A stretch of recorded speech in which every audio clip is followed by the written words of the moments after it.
Have you ever had a surgical operation? Here's a fun fact about it. You might have been saved by a guy who was trying to kill you. Welcome to my channel. Today, we're unveiling Louis Pasteur, Germ Dominator. It's the 1800s and surgeons dig bullets out of wounded soldiers with their bare hands because they think washing their hands will make them less strong. In France, milk kills 1 in 3 babies. And across Europe, thousands die from a disease called rabies, where your brain swells up and you foam at the mouth until you're dead. Enter our hero, a chemist who wants to nuke these invisible killers. But he has to win a war against those who don't believe germs exist. We'll hear about his lost love, his secret shame, and how he disproved one of history's greatest myths. The story begins with Louis Pasteur failing upwards. Born in 1822 in France, he wanted to be a chemist, but he failed his entrance exams. So he became an expert on the structure of crystals instead. That is, until 1857, when he accidentally proved that fermentation isn't chemical, it's biological. He found living yeast cells eating sugar and farting out alcohol. Everyone laughed at him, especially brewers, because it didn't make sense.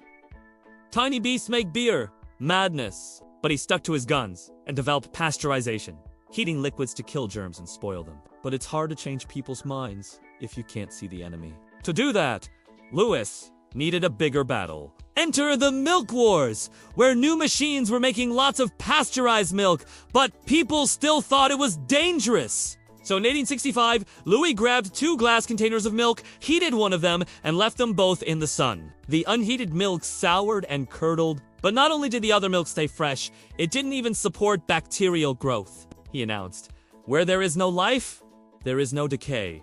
Which won over most scientists. But now, Louis had to take on the biggest challenge yet, the French wine industry, because after his invention made bad wine disappear. Winemakers realized that 20% of their product was being lost every year to which encourages people to buy more from them. The rich families were bankrupted and thousands of workers were out of jobs. So they sued Louis, claiming heated wine loses its flavor. Louis prepared for court by putting samples of wine in jars, heated them, sealed them, buried them in the ground, and waited.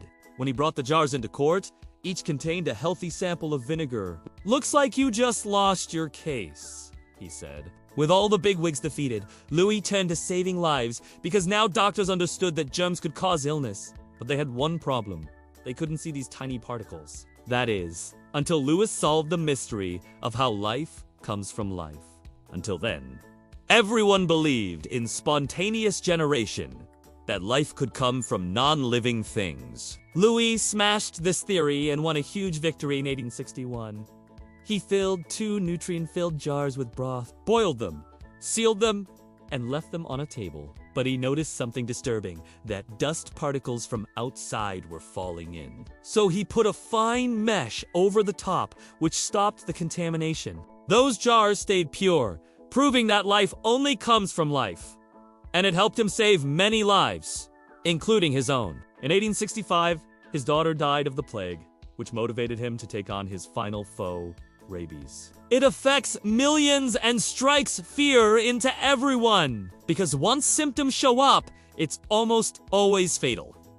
And the reason is horrific. Once it enters a nerve cell, the virus travels to the brain and replicates so fast that the victim's nervous system is overwhelmed and their muscles start twitching. Eventually, your brain gets so damaged that it starts sending incorrect signals to your muscles. And as the virus moves down the spinal cord, it makes you paralyzed, unable to swallow. Then the saliva glands start producing too much fluid and it foams out of your mouth as you die. Louis grew rabies in the spines of rabbits, then dried the tissue to weaken the virus. Next, he injected dogs with the dried rabies, then exposed them to bites from rabid animals. Usually, they would immediately go mad and die painfully within days. But to his surprise, they survived. After much testing, Louis had created a vaccine to protect them. But critics demanded proof, and Louis got more help from a tragic source. In 1885, a 9-year-old boy named Joseph Meister was mauled by a rabid dog.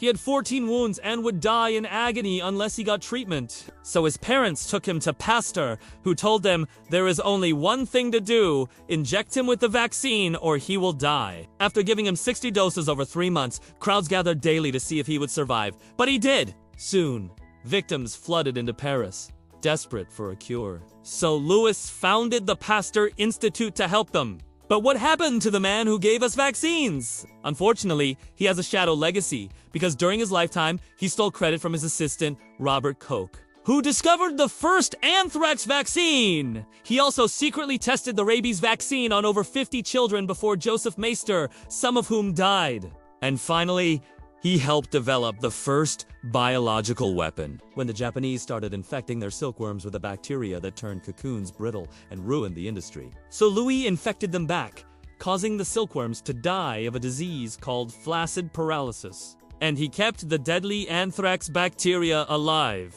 creating a lab-grown army of spores. He trained his assistant Charles Nicole to use them to infect experimental animals. He hoped that researching biological weapons would improve defense research. But when World War I broke out, his institute was already well equipped to produce weapons of mass casualties. So how did he become such a controversial figure? Well, let's take a look at the man behind the microscope. Louis was known for his wild energy, which often appeared manic, accompanied by bursts of creativity. He held over 50 patents and made over 200 scientific breakthroughs. But he had another side, too. A man devastated by loss. He wrote letters to his dead daughter and asked forgiveness from his dying wife. He was known to burst into tears and suffer from nightmares. One of his assistants said, "I never saw a man so completely dominated by grief." Despite his fame, he struggled with the feeling that he was never good enough. In his lab, he used to say, "Science advances by attacks, not by defense." And he certainly lived by that motto. From killing microscopic foes to winning a battle with governments, he showed the world that science can conquer anything. Now, check out other documentaries on screen and remember, stay curious.